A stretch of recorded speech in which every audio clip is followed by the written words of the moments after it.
let's dive into. Alain. Yeah. What's up? You don't hear well? I said that you are a great partner, and you are a co-founder of Brussels Creative. Okay. And we start this lecture right now because everybody is waiting for you, not for me this day. Okay. So I hope that would be a pleasant meeting. Let's dive into. Alain. Yeah. Yes. What's up? You don't hear well? I said that you are a great partner, and you are a co-founder of Brussels Creative. Okay. And we start this lecture right now because everybody is waiting for you, not for this day. Okay. So I hope that would be a pleasant meeting. Let's dive into. Alain. Yeah. Yes. Don't hear well? I said that you are a great partner, and you are a co-founder of Brussels Creative. And we start the lecture right now because of the. So I hope that would be a pleasant meeting. Let's dive into. Just Alain start. There's some problem with Olga's thing. Yeah, exactly. It starts to repeat. It repeats all the time. The recording. I think it's about the translation to YouTube channel. Mm-hmm.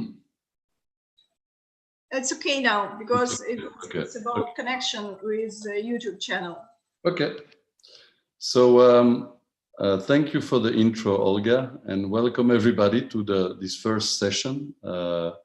It has been a particular journey. Yeah? I will not make a long introduction about it, but imagine that a couple of months ago, we were all supposed to really do 4 different steps, helping our different regions to upgrade their skills, to co-create throughout the borders, and to try to empower local projects by learning from each other. And we had to turn it suddenly into an online scenario. And I must say that as well, Kiev and certainly Espoo as Brussels, we have shown quite some creativity and resilience to make sure that we could switch over to an online modus or scenario in which you are all a bit invited now and all participating.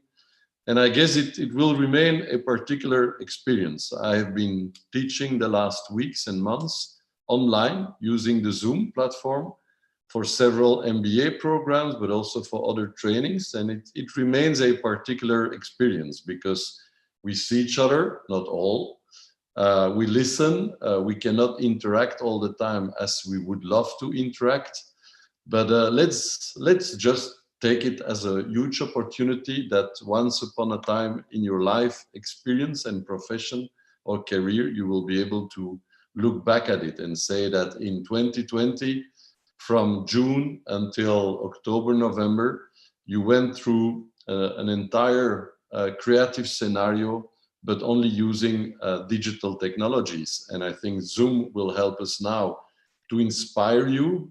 Nearly 20 days, I think 15 to 20 days in a row, you will be inspired. And we're going to inspire people from Kiev, from Espoo, from Brussels.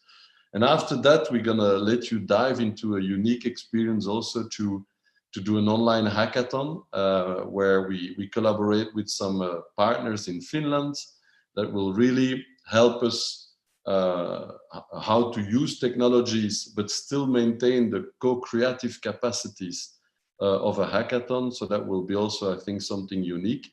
And then let's see that the best in class from our different regions will have the opportunity later at the end of the year to showcase their projects at the virtual Dutch Design Week. And I guess some of you, if you're interested in design and in creativity, you know what the Dutch Design Week means. It is one of the best design weeks in the world. The city of Eindhoven, with its post-industrial character, has really developed over the years a fantastic example of what a Dutch Design Week should be. And I haven't seen so far in my life another region or city that has been able to encapsulate all that power and energy into 1 week of design and creativity. So hopefully we're going to enjoy something particular in the online version this year. But once upon a time, when you have the opportunity, go to the Dutch Design Week. I remember that last year, a delegation from Kiev came to the Dutch Design Week to really discover how a city can really turn itself entirely into that atmosphere. So that's the experience we're gonna let you go through over the several months of this EDU program.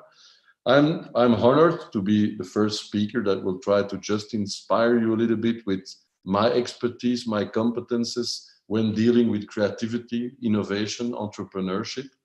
And the title that I've chosen to open a little bit the debate and the inspiration for you is to say, whatever you do, whatever you decide to do, if you tomorrow decide to start up your own activity by creating your own project, or if you decide to innovate and to create something new in an existing company, because some of you might say, I will try tomorrow to innovate, but in an existing environment, a small, medium, or large organization. So whatever your journey will be, I can only encourage you to do a bit of strategy before, because although I like passion to guide us, or sometimes serendipity can guide us, or sometimes intuition can guide us, where we're saying like, I have the intuition that this project could fly and could become a successful startup or idea. I think that following a certain path, a certain methodology, and a certain using a certain number of tools might help you. And I think that's important, because we all know that succeeding in the world today is not always that easy. When we come back to some statistics and figures, I always underline the fact that it's less than 20% of people that succeed in their venture. So we rather try to follow a certain strategy and a certain path, because it's always more fun, I think, to succeed than to fail, although failing is part of the learning curve. And I think it's often so that out of a failure, you learn probably more than out of a success. But let's not be naive. I think that all of you are looking to success and not to fail. So let's see if I can inspire you and help you and guide you a little bit today into this journey that brings you to success as an entrepreneur. I will start to share my screen. We have tested it before, it was working, so hopefully it works for you as well. I share the screen. I'm going to go through a couple of slides, 20 to 25 slides, where I just explain you a little bit. On one hand, I still thought that it's useful to come back a little bit to my region, because I hope that some of you might want to collaborate maybe today or later with some of the Brussels-based creative people. So I still let you dive a little bit into Brussels, because I assume that not all of you have already been able to travel to Brussels. So that will be a couple of slides to really take you into that journey. And then I will take you throughout some slides also in this strategic level that I invite everybody to apply when you want to become creative, innovative, and when you want to start your journey. So let's go and share the screen and let you discover what I want to tell you. So I will just put it on the full mode.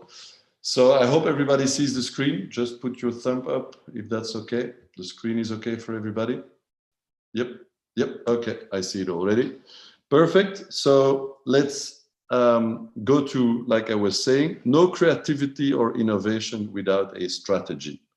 It's part of this first block. If you see the program, you have 4 different blocks, and through each block, we try to bring you to another level. So this first inspirational keynote that I will give to you is still, I would say, an introduction to your entrepreneurial journey, because the next speakers that will follow day after day will start to dive into much more detailed aspects and different concepts that you will ideally use into your journey. So don't expect too deep a deep dive into the entrepreneurship.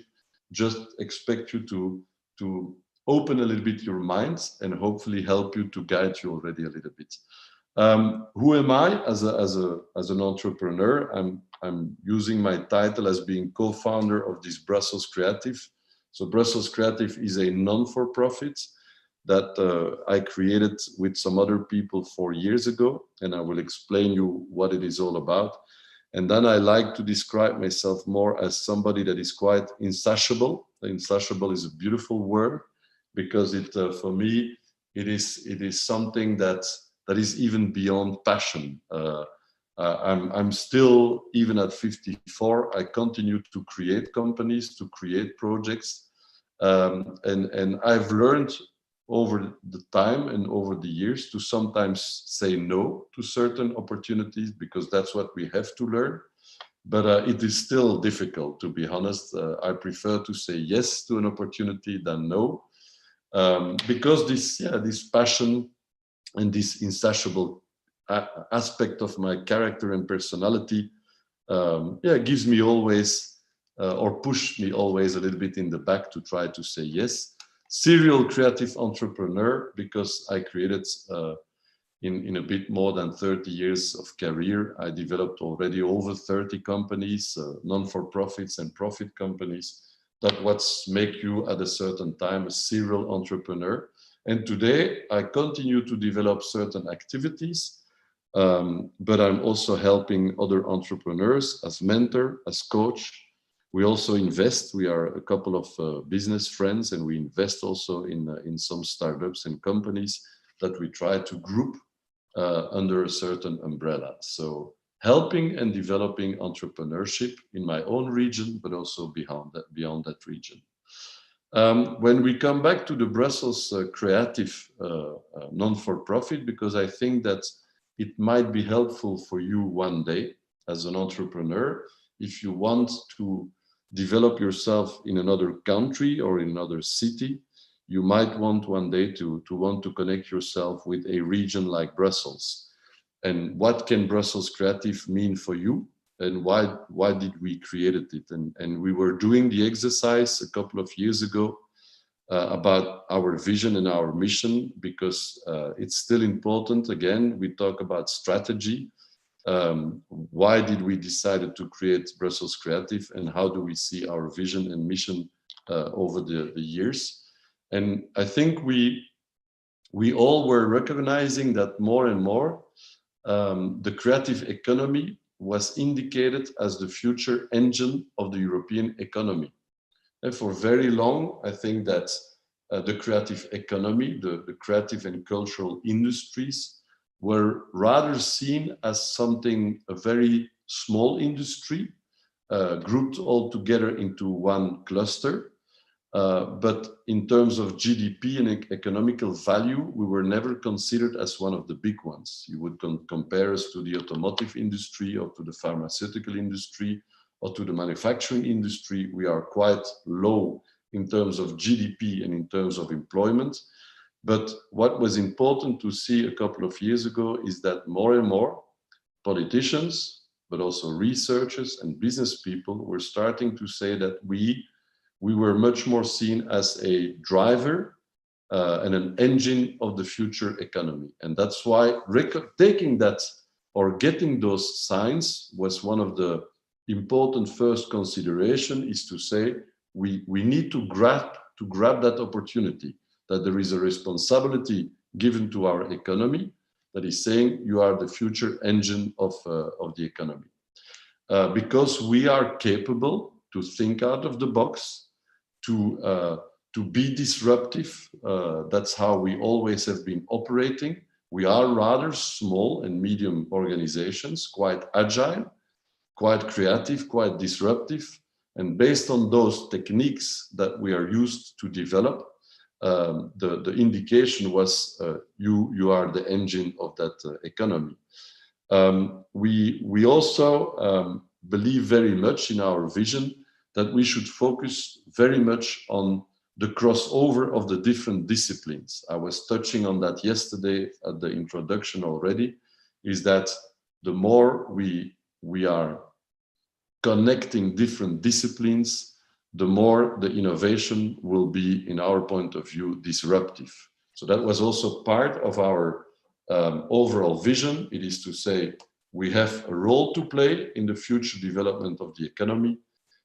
We are the people that are capable to think out of the box, and we should promote and develop the crossover approach of the different disciplines. And when we translated that into our missions, I told you that yesterday as well, it's about building bridges, so connect those different people in your region. It's about initiating a kind of culture. And it's not easy when you are trying to build bridges across the disciplines. I told you yesterday as well, it's not always that easy. When the first times I was creating meetings for all these different people, they were looking at me and they were saying, like, Alain, it's not easy today to initiate some discussions between a fashion designer, a game developer, an architect, a politician, and maybe a researcher. But the more you start to bring them together, the more little by little there is something happening that can be friendship, that can be trust, that can be curiosity towards each other. And that's how we develop a very creative ecosystem. And we believe that we can use, and that was one of our mission, use that ecosystem as a service. I put the words on the second bullet, EAAS, it's ecosystem as a service. We should be able to promote that collective intelligence of our ecosystem that can be used as a service for our own region, but also for other regions when they want to connect with us. We also needed, for sure, as Brussels Creative, to identify new sources of revenues, because many of us, small, medium enterprises and startups in the creative economy, we have a lack often of funding. And I will talk back about the notion of funding later, and what is the right funding for a startup. But it is true that today, if you look in Kiev, if you look in Espoo or in Brussels, we often have a lack of funding, and that's why we need to look for local funds, European funds, and some investors and business angels. That was also like one of the missions that we had to deliver as Brussels Creative. That's why we are so eager to participate to European projects like the one in which we are connected today, the EDU program. Of course, the last milestone of our mission was to build these bridges with other regions. And again, today it is the EDU program, but the last 3-4 years we have been participating every year to European consortium and European programs, many of them as part of the Horizon 2020 program, but also Creative Europe and some other programs that are investing quite heavily in our startup world.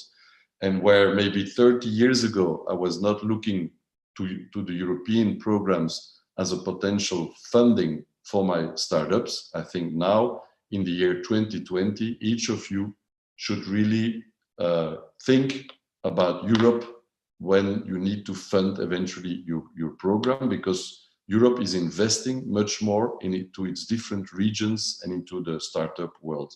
So this was for us the definition of why we think we had to create Brussels Creative. When you now would say like, hey, Alain, I don't know Brussels, I don't know what to expect from Brussels, I will let you dive into the Brussels region through 4 or 5 different projects that are for me important landmarks and important places that might be useful for you as an entrepreneur in Kiev or in Espoo to be connected with. And I think each of our region, I've been visiting the last years a couple of times Espoo, but also a couple of times Kiev. And I think we should connect with some places and people and projects in Kiev and Espoo, but likewise, you should also know what Brussels can offer you as a region. And I know that delegations, Kari, but also Yelena and Igor, have been visiting Brussels and Espoo the last years and discovered how inspirational our different regions could be. And again, likewise, I was inspired, but what I've seen in Kiev, I saw not only Unit City and all that new development that is for me a very amazing landmark, of course, in Kiev, but I visited also different places in Kiev with a lot of inspirational people and projects. The creative economy, to come back to that, because for me it's still important. Sometimes people are saying, who do you represent? Is it the creative and cultural industries? You see here a number of 11 different sectors, clusters, that are gathered in the CCI. The official name of our economy is the creative and cultural industries. I don't like it too much. I prefer always to talk about the creative economy, because I think that creative people can be found in many different industries. You can find a creative person in the pharmaceutical sector, you can find a creative person in the food industry, and you can find creative people in our world of advertising, technology, architecture and fashion. So I prefer to say that what binds us is the creativity, rather than a cluster type of approach to who we are. And in my members of Brussels Creative, I have people that represent the government, the industry, the citizens, but also the academical world, the universities and business schools. And I think that multiple helix is for me still important to let them collaborate in Kiev, Espoo and Brussels to foster that innovation and to foster that creativity. So these are the basic principles behind Brussels Creative, but also I think behind our personal belief as co-founders of Brussels Creative. And I must say that every time that we meet with other regions all over Europe, we have been not only connecting ourselves with Espoo and Kiev, but also with regions like Aarhus, like Eindhoven, like Leipzig in Germany, or like Barcelona in Spain. And every time you go to these regions, you can find similar thoughts animating the local ecosystems that we represent. One landmark that I just wanted to showcase you a little bit on the slides, it's called Tour and Taxis. And Tour and Taxis is a project that you can compare in size with what has been developed in Kiev with Unit City. It is a very large post-industrial site, close to 30 hectares large, that has been developed by private funding mainly, a little bit public funding, but mainly private funding, and that declared that entire environment where you will have businesses, citizens, research centers, and public institutions living together, nearly like a city in the It's nearly like a city in the city. Try to go online, try to look a little bit later, because the slides will be available on the platform after the presentation. So you can find everything back there, but go and look around on Tour and Taxi, what they are developing today. Cross-disciplinary, you can find their Fab Labs, you can find several training centers, you can find several creative companies, you can find places to meet, to create together, to develop, you can find investment funds. So it's like a small city in the city dedicated to innovation and creativity. Amazing place, very inspiring. People from Kiev and people from Espoo visited it already in the past, and they were all quite amazed about the size of it.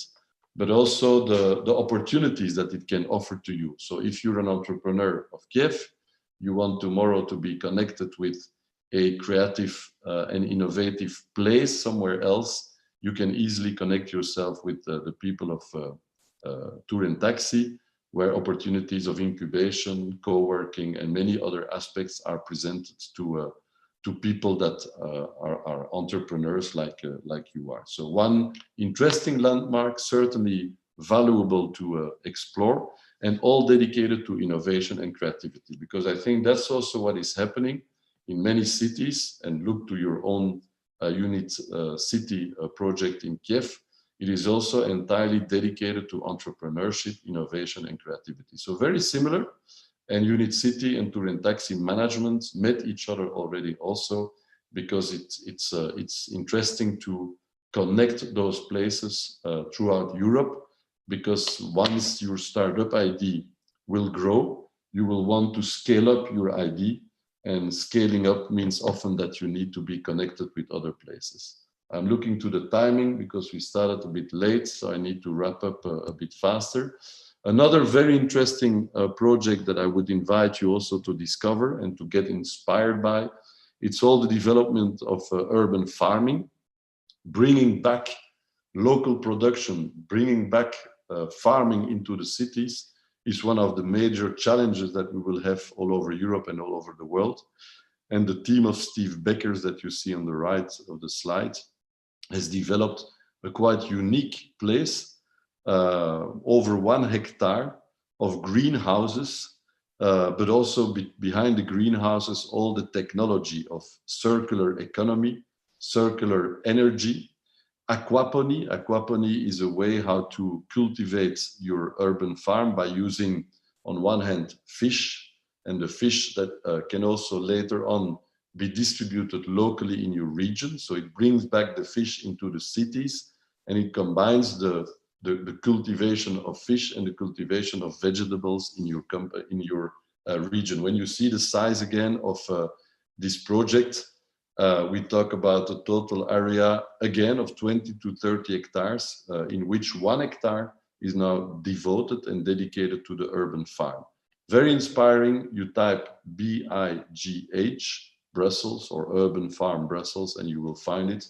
Very inspiring. If some of you one day are wanting to develop some activities in more the urban and circular economy, take contact with them. Steve Beckers is one of the top experts in Europe. CU Square. CU Square is a place, again, when you see the size of it, many post-industrial places in Brussels were abandoned. And more you see that public and private collaboration are investing into these places and trying to give them a new meaning, to revitalize it with a new meaning, a meaning that can have an impact not only economically but also socially and society and for the society. And this one has been invested by the 2 main universities of Brussels that are called VUB and ULB. They together decided to invest private and public money into the revitalization of this area, in which you see some vague pictures yet, but they will develop incubation center. There is already a Fab Lab that is present.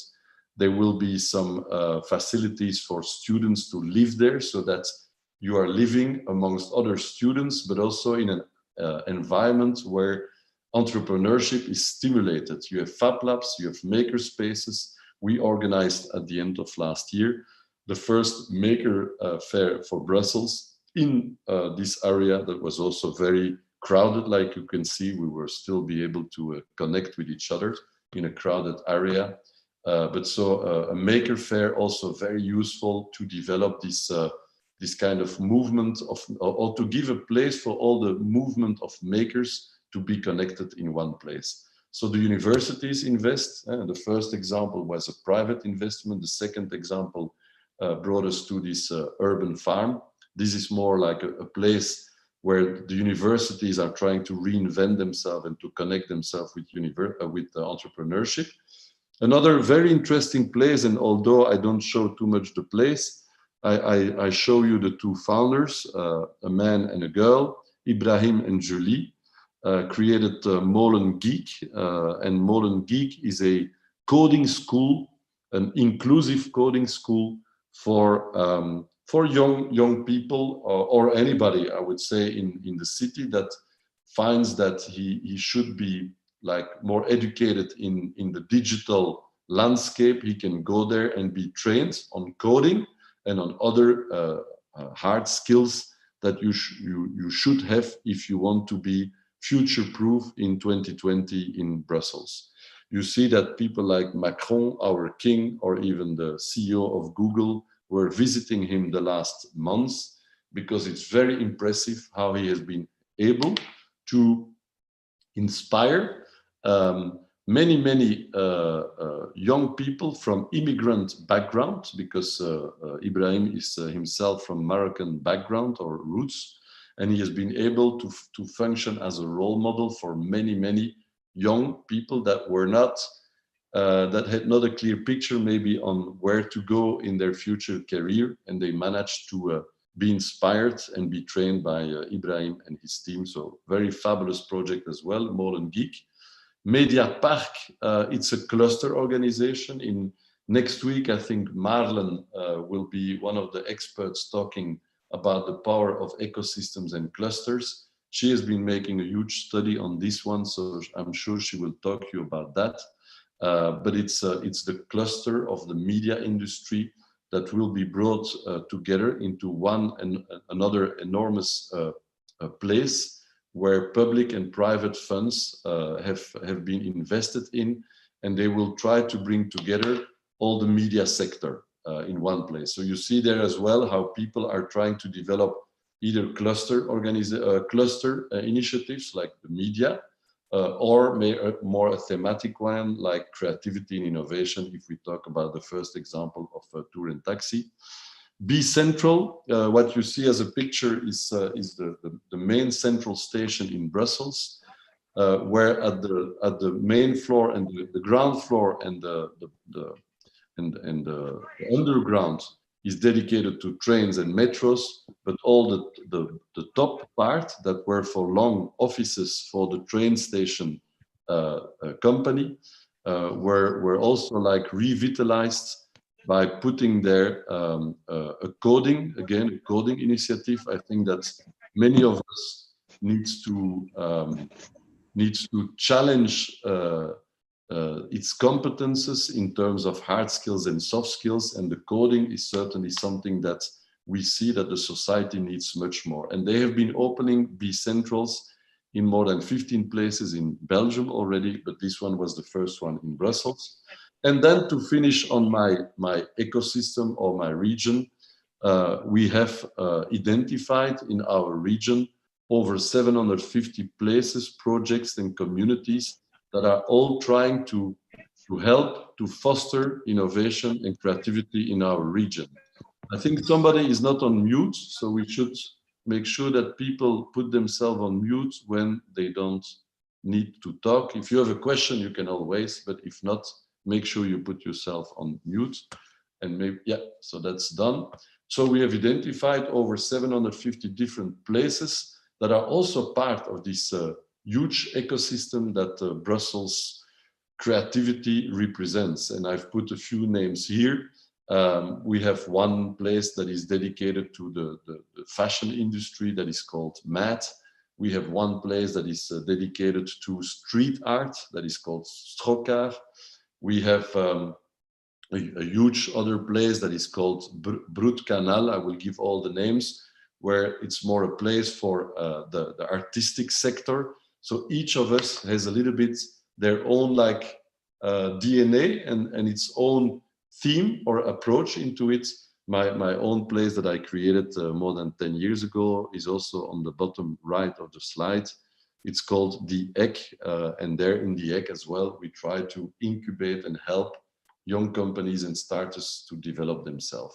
So that's like where I still believe that if we come back to the theme of tonight, having a strategy for your innovation and creativity is important, but having an ecosystem is also very important, because starting up a project alone in Kiev without being connected in a network or in an ecosystem of entrepreneurship might be very scary and very delicate or risky as a journey. And that's why I think you should also, when you start up your project, make sure that you are connecting yourself with a network of people around you that are probably closely connected with your project, on which you can rely. You can rely for additional expertise, you can rely eventually for coaching needs, or you can rely on for additional funding perspective if you need. So the ecosystem is really, for me, something fundamental for you as an entrepreneur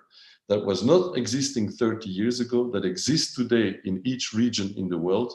So make sure that you connect yourself with your local Kiev ecosystem. No creativity or innovation without a strategy. I think that as a startup, and I will explain one example that for me shows very well what your strategy should be as an entrepreneur, as a startup, and not as an intrapreneur. The intrapreneur is somebody that develops creativity and innovation in an existing company, but when you want to start from scratch a company, I think it's important that you understand that there is a process behind, and that process should lead you also to make sure that you keep your focus on a certain strategy. And I will give you an example from our Brussels region that for me was one of the most beautiful and inspiring examples of entrepreneurship with a vision and with a certain strategy. The journey that I still explain to many people and that I continue to hammer very much on, because I think it's for you the way to success. It is that in your journey, make sure that you understand properly what those 4 steps are. And the first step, after the moment that you have decided to collaborate with a team, because I think being an entrepreneur is also being connected with a team. And so you can be 2, 3, 4, or 5 different entrepreneurs that are deciding to unite their destiny and try to invest into a new project.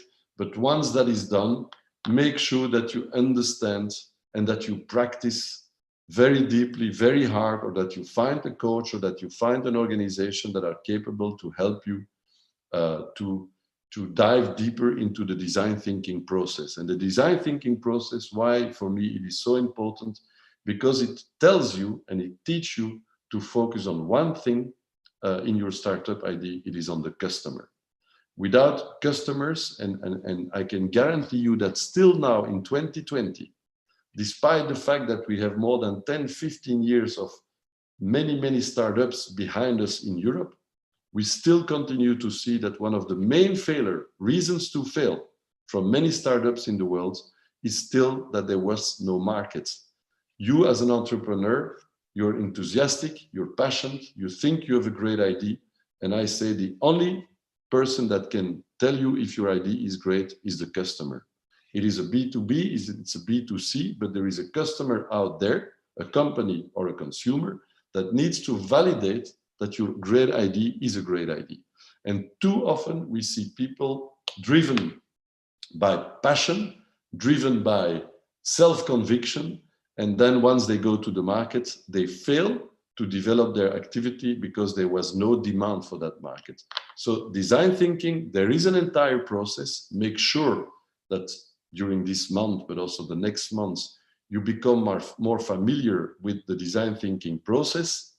But make sure that in that process, you remember one thing: I need to focus on the customer. That's my only strategy. Focus on the customer. Focus on the customer pain or the customer gain that you are generating and creating.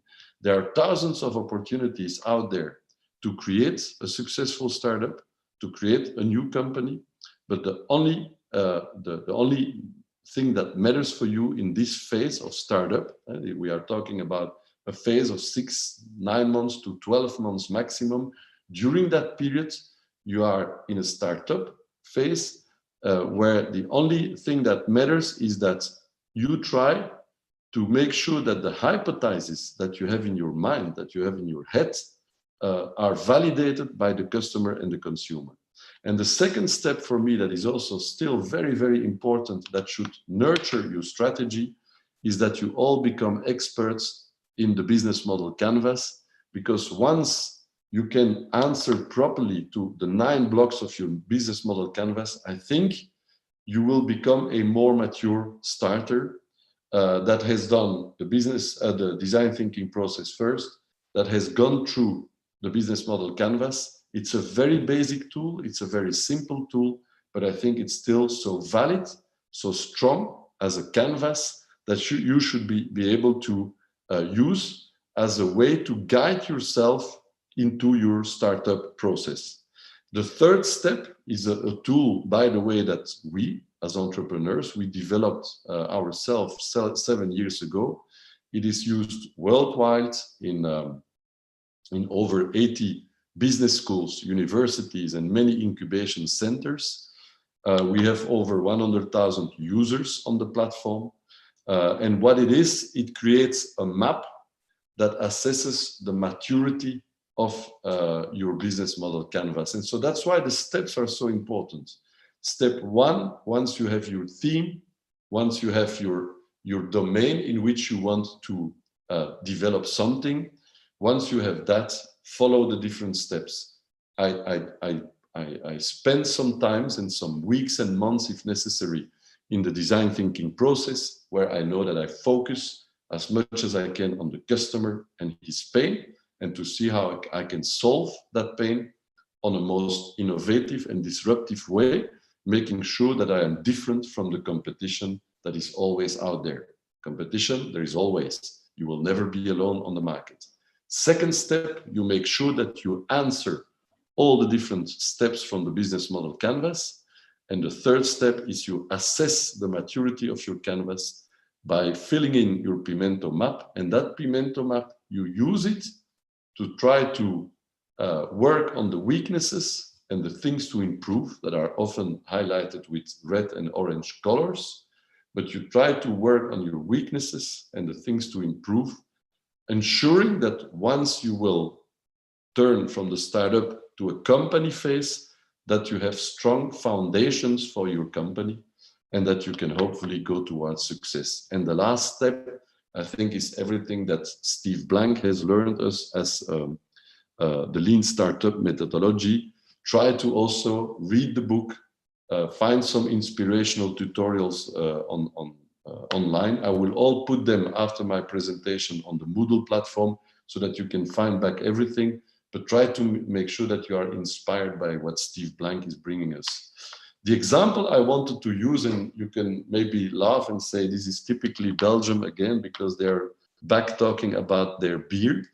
But yeah, it is a beautiful startup that has now come to the phase to become a scale-up.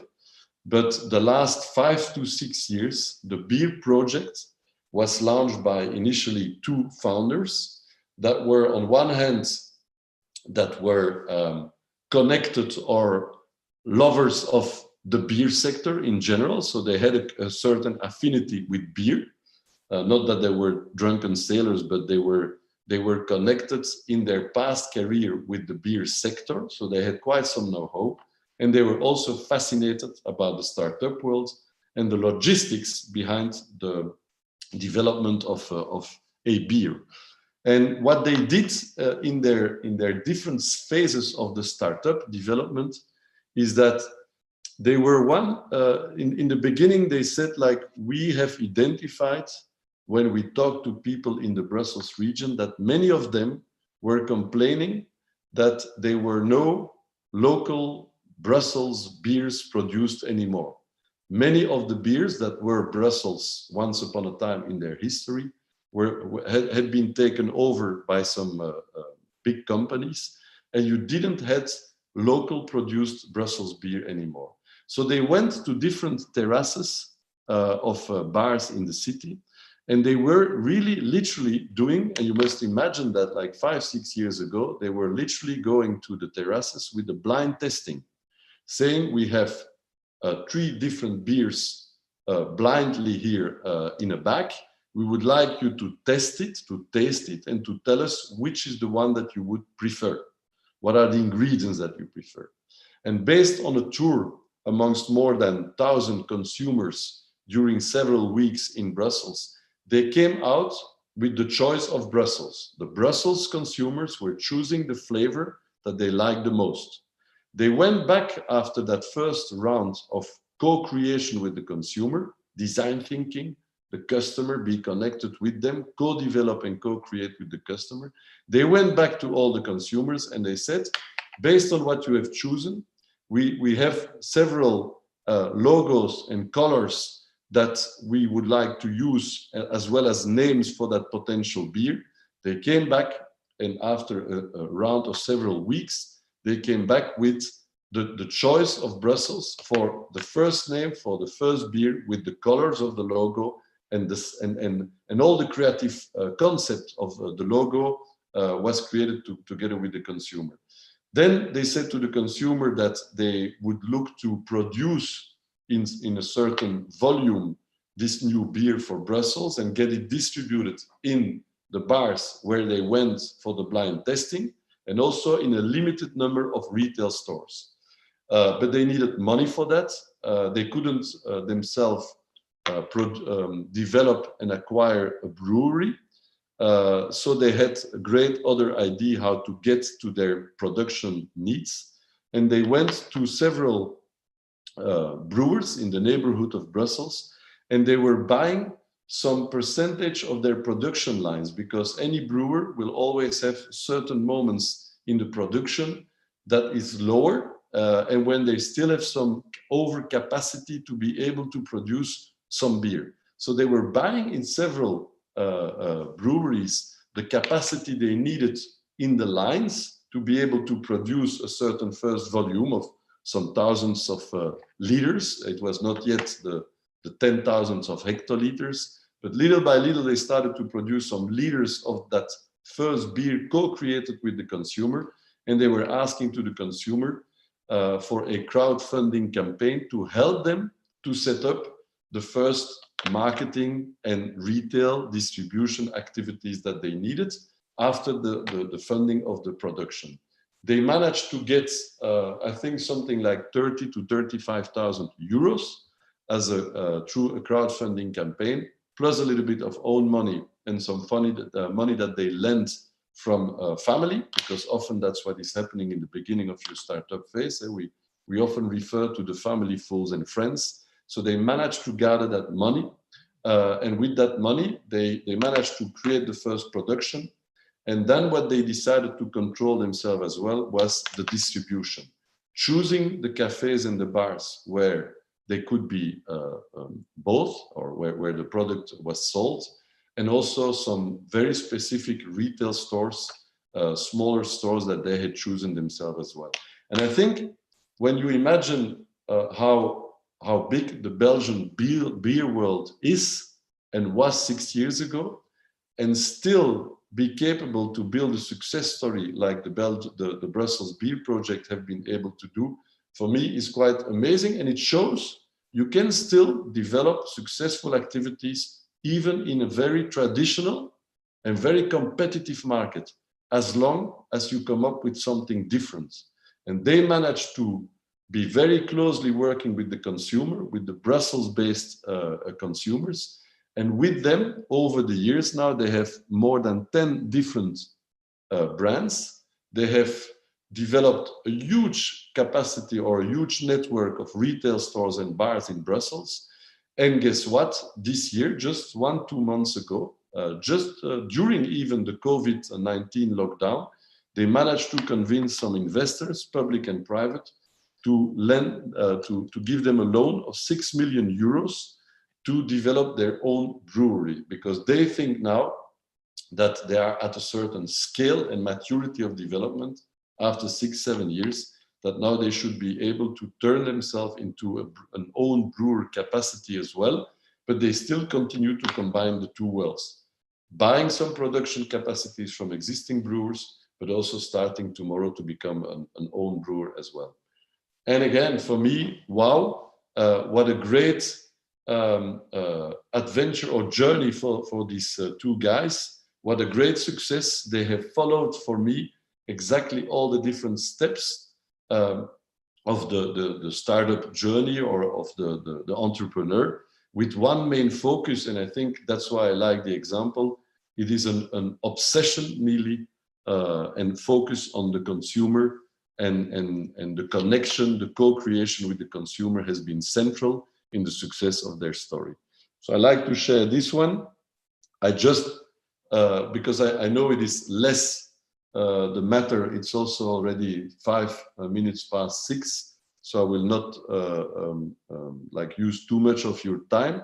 But the other example that I like a little bit to highlight as well, although it is less connected with our edu program, is tomorrow some of you might also decide to become more intrapreneurial into your own existing company, because I still believe that many of us will not become startuppers and entrepreneurs, but I think many of us will continue to work in large companies, but bring that intrapreneurial spirit into the company.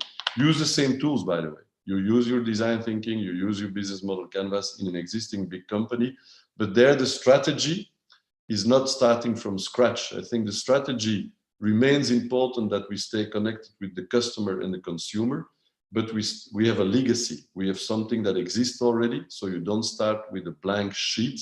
You start already with an existing organization, and there you need to understand where you can develop innovation and creativity, and what is the playground in which you play. And that's why I like to refer, and also there try to look up some information. I will share it on the Moodle platform after, but try to make sure that you investigate deeper in a fantastic theory that is called The Job to Be Done. It has been taught for many, many years, and there are beautiful books that are available as well. It has been taught by Professor Clayton Christensen, that was teaching at the Harvard Business School. That is an amazing professor that came up with a very interesting theory to help to develop a kind of compass for innovation for corporate companies and for companies that want to invest more into innovation, that helps them also to react better, to understand better what disruption means, to observe where innovation emerges into your industry, and how you should react to all the different types of innovation that can appear in your industry. I give also like one example to also understand sometimes how it can help companies to remain successful after so many years. Everybody knows IKEA. Everybody knows how successful that company has been driven for so many years by its founder. And we often say that what he had clearly in his mind, and what was absolutely clear for the founder, was to have a picture of what the job to be done is from IKEA. Why are people going to IKEA, and what makes them so different, and by the way, so successful compared to many other stores that exist out there? I think that the industry of furnishment, home furnishment, is quite home and office. It's a bit a mixture of the two, but I think it's mainly the home furnishment market. It's quite huge. There are many different players in the world, but he managed to stay unique and so successful because he managed to define properly with his teams and with his strategy team, to define the job to be done of the IKEA brand. And the job to be done that he defined was, I need to be, for my mainstream customers, the only place where I can, in one journey, furnish my entire apartment or home into one day. So it is, the components are important. I can go to one place, and in one day, I can furnish the entire apartment or home and offer for, we would say, young people. It is either the young people that are students and want to become independent, or it's your first home. Although I see today that even older people go there sometimes to furnish the entire environment that they are moving to. And that definition of your job to be done should be the main compass of all your innovation activities that you encourage your teams and your people to come up with. And it might still be a bit abstract for many of you. I cannot dive deeply into it, but try to look online to inspiration. If you want to innovate in your company, you should be able to ask to your CEO, do we have a clear picture of what the job to be done is from our company? And for the job to be done, again, you need to put yourself in the customer's shoes, what is very difficult for many people. Many of my clients in the banking sector, in the manufacturing sector, they have huge difficulties to define precisely what the job to be done is of their company, because they always are more tempted to talk from the inside to out. And we say in this exercise, it is important to put yourself in the customer's shoes and to define clearly why that customer is coming to you. What is the job he wants to buy from you? Once you have a clear picture of that, it should drive all type of innovation, and it allows you to say sometimes to some of your teams, we will not develop that project, or we will develop that one. Why? Because it fits or not in the job to be done strategy for innovation in your company. It's a quick dive into that aspect. I don't want to go too more into depth, because it could take us for days and days, but it's a fascinating also other part of what I think we should all learn about. We will become intrapreneurs or entrepreneurs, although the Edu program is more dealing with the entrepreneurship. I could only share a little bit like an hour, and like we often say, we could spend hours and days together on the Zoom or face-to-face. If you have questions about what you have heard and seen during my keynote, you can always, on one hand, I will put some files and videos on the platform so that you can dive back into it later, but never hesitate. You can, of course, find me back on LinkedIn. You can also find me back on my mail. I share with you some interesting books that I still think that in 2020, many of you should be reading, because inspirational at many levels, inspirational for HR, inspirational for understanding where we are in the society, understanding how companies are changing the way that they are managed, how leadership is changing, how innovation should be back in the core of our companies, starting up or existing companies. They should much more make sure that innovation comes back to the core of their strategy. So this was a bit the story I wanted to share you with. I hope you enjoyed it. It's the first one. We're going to have 15 to 20 more during the month of June and July. Get yourself inspired, get yourself ready. Try to challenge yourself and your ideas, but make sure that you use the process that I have designed here in front of you or explained, and make sure that you are more than ever customer and consumer centric, because that's the only thing that matters in this phase of your journey. Thank you very much. I will stop sharing, come back to the Zoom platform with the video, and see if any of you might have questions. If you have so, don't hesitate. If you don't have, we will see what Olga is suggesting us. But I see you all back on the screen. So I see that most of you are still alive. You're still there. I hope still a bit smiling and inspired. It was a monologue, but that's what inspiration is about. We cannot interact too much, but if you want, we still have a bit of time. If you have questions, idea, or if you disagree with some things that you heard, please shoot. I put myself on mute and I listen to eventual questions. Alain, do you hear me well now? Okay, now we will stop the translation to YouTube channel, and we will be back to Zoom to our questions, because I see that we have some from our participants.